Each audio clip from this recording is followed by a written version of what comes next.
फातिमा की रानी माँ, प्रभु यीशु की माँ, आसरा तू ही है माँ।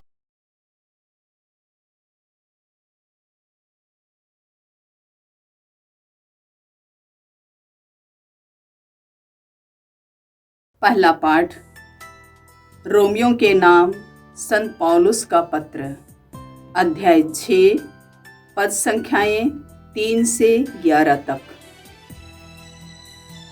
मसीह मृतकों में से जी उठकर फिर कभी नहीं मरेंगे।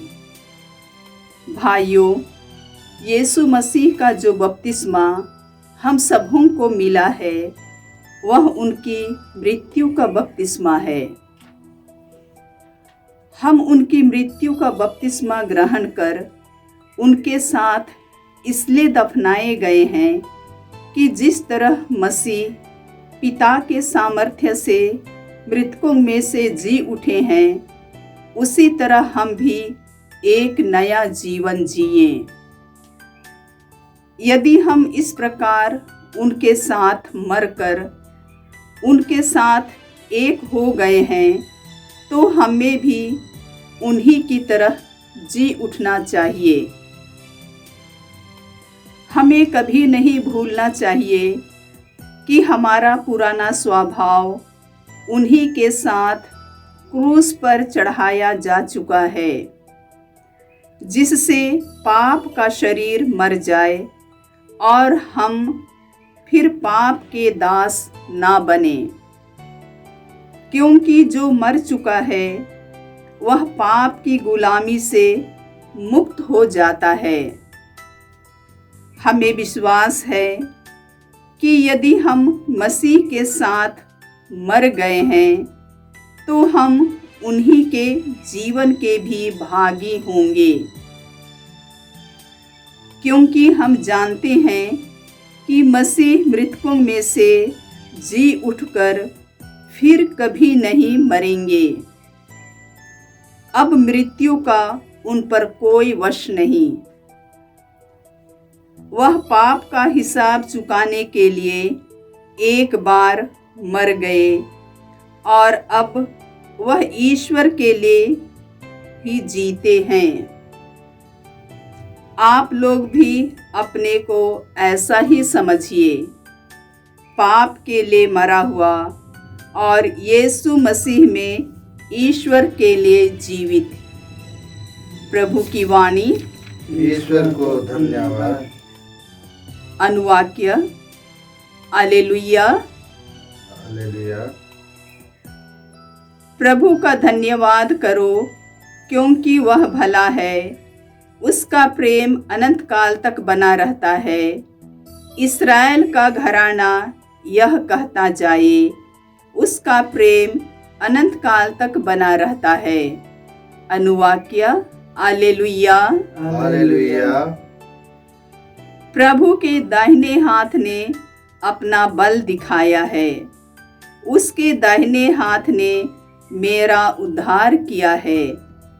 मैं नहीं मरूंगा, मैं जीवित रहूंगा और प्रभु के कार्यों का बखान करूंगा। अनुवाक्य। हालेलुया। हालेलुया। कारीगरों ने जिस पत्थर को निकाल दिया था, वही कोने का पत्थर बन गया है। यह प्रभु का कार्य है, यह हमारी दृष्टि में अपूर्व है। अनुवाक्य। हालेलुया। हालेलुया। पास्का जागरण का महोत्सव।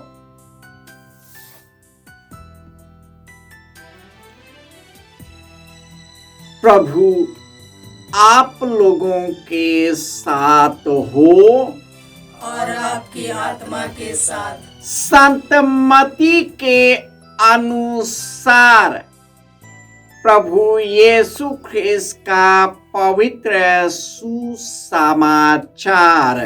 हे प्रभु, तेरी महिमा हो।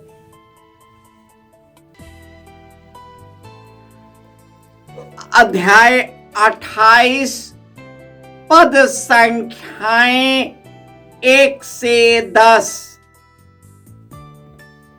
विश्राम दिवस के बाद सप्ताह के प्रथम दिन पांव फटते ही मरियम मगदलेना और दूसरी मरियम कब्र देखने आई। एकाएक भारी भूकंप हुआ। प्रभु का एक दूत स्वर्ग से उतरा, कब्र के पास आया और पत्थर अलग लुढ़काकर उस पर बैठ गया। उसका मुखमंडल बिजली की तरह चमक रहा था और उसके वस्त्र हिम के समान उज्जवल थे। दूत को देखकर पहरेदार थर थर कांपने लगे और मृतक जैसे हो गए। स्वर्गदूत ने स्त्रियों से कहा, डरिए नहीं, मैं जानता हूं कि आप लोग यीशु को ढूंढ रही है जो क्रूस पर चढ़ाए गए थे। वह यहाँ नहीं है, वह जी उठे हैं जैसा कि उन्होंने कहा था। आइए उस जगह को देख लीजिए जहां पर वह रखे गए थे। अब सीधे उनके शिष्यों के पास जाकर कहिए, वह मृतकों में से जी उठे हैं। वह आप लोगों से पहले गलीलिया जाएंगे, वहां आप लोग उनके दर्शन करेंगे। यही आप लोगों के लिए मेरा संदेश है। स्त्रियां शीघ्र ही कब्र के पास से चली गईं और विस्मय और आनंद के साथ उनके शिष्यों को यह सुसमाचार सुनाने दौड़ी। यीशु एकाएक मार्ग में स्त्रियों के सामने आ खड़े हो गए और उन्हें नमस्कार किया। वे आगे बढ़ आई और उन्हें दंडवत कर उनके चरणों से लिपट गई।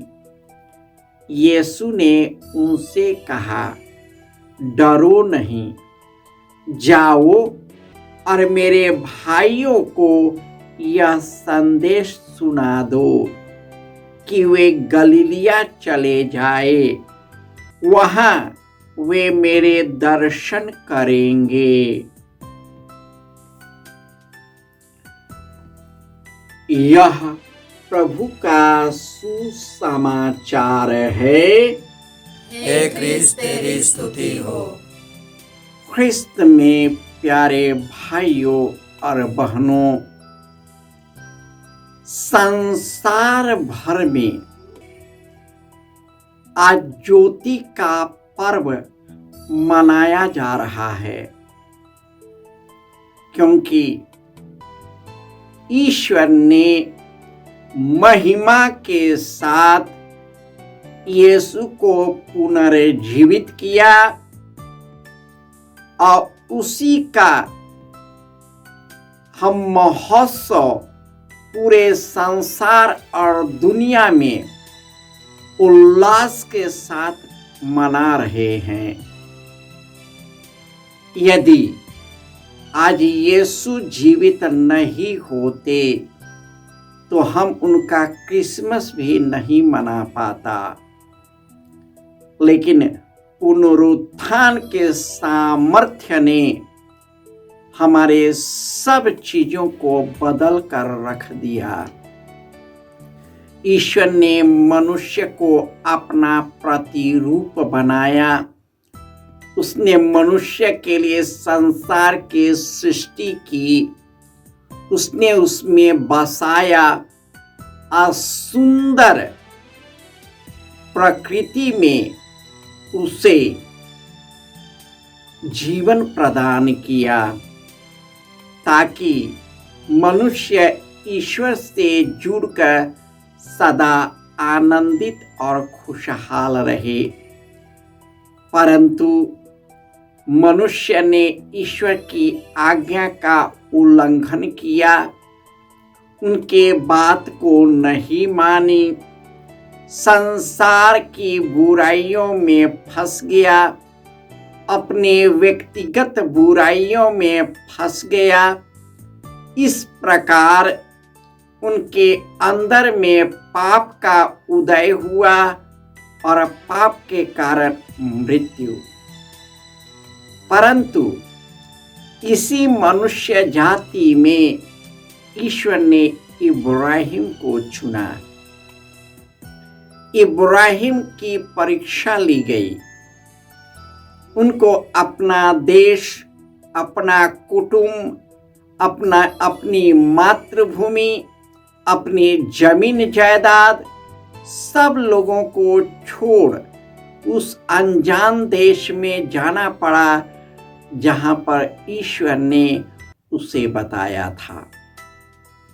इस तरह ईश्वर ने जब वह 100 वर्ष का हुआ, उसे एक पुत्र प्राप्त हुआ। वह अपने पुत्र से बहुत प्यार करता था क्योंकि वह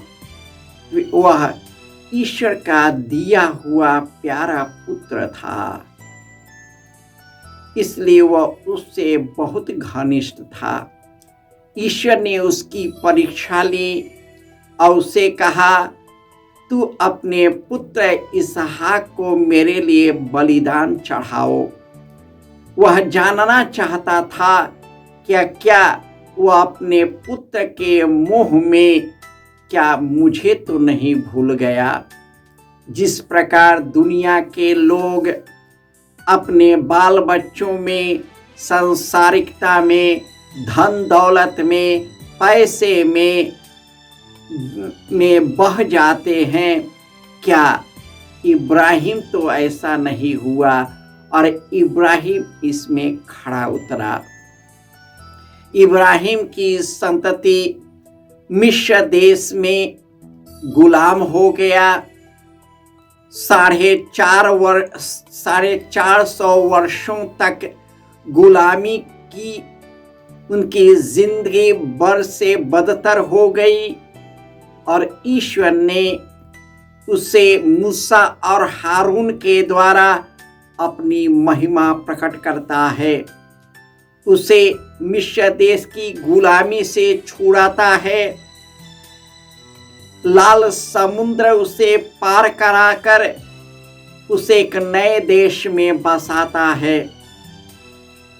जब वे बलिष्ठ हो गए, धनवान हो गए, राजा हो गए, सोने चांदी अनाज से भर गए, दुनिया की सुख सुविधाओं से भर गए, तब उन लोगों ने ईश्वर को भुला दिया और इस प्रकार अन्य देवी देवताओं के चुंगल में फंस गया। अपने लोगों पर जुल्म करने लगा, शोषण अत्याचार करने लगा और इस तरह कई प्रकार के पाप और हिंसा करने लगा, जिसके कारण उसका देश अपने ही लोगों के खून से भर गया। इससे ईश्वर को बहुत दुख हुआ।